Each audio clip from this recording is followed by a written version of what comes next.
3, 2, 1, action.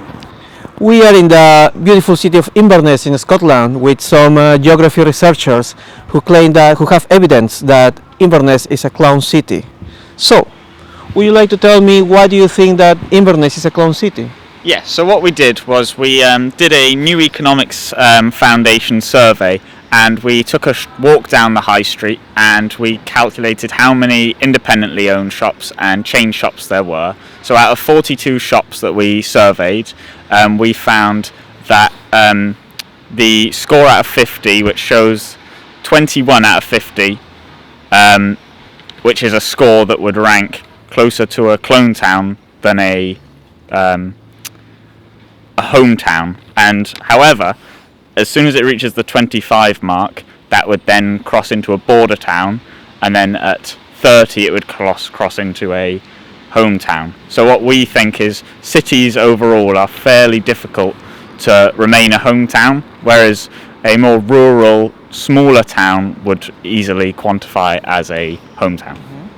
But I have seen that there are plenty of unique shops around the city that demonstrate the Scotland uniqueness and identity. Don't you think that undermines your argument? Yeah, I suppose that can be an opinion for it. But following on from Lucy's, we've actually been doing reasons for it. And population in Inverness is around 63% for the people around the ages of 16 to 64. So we think that these job opportunities can be used for people to come and work.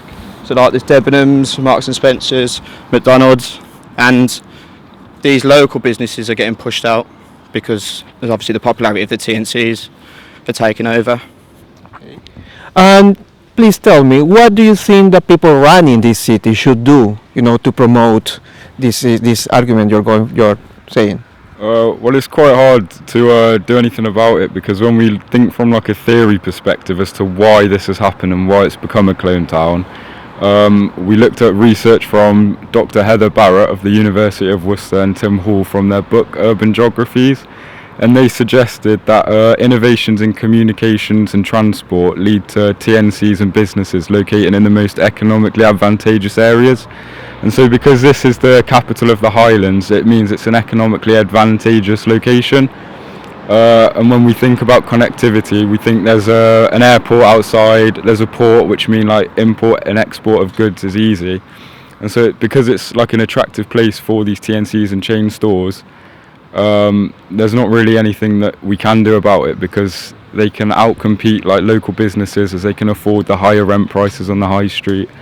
And so because of that, it's going to continue to be a clone town. Okay. Perfect, thank you. One last question, guys. How do you think that studying geography can help us to better understand Inverness as a clone city? Anyone? I think its location is important, like Ollie said, with it being so far north.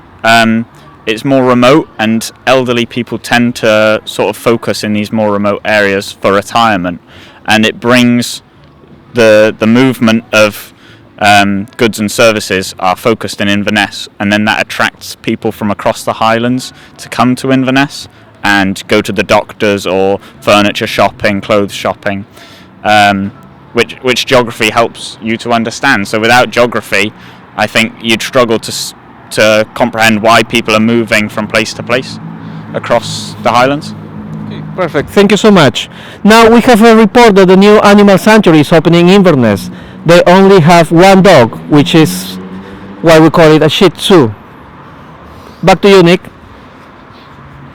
Yes, his jokes.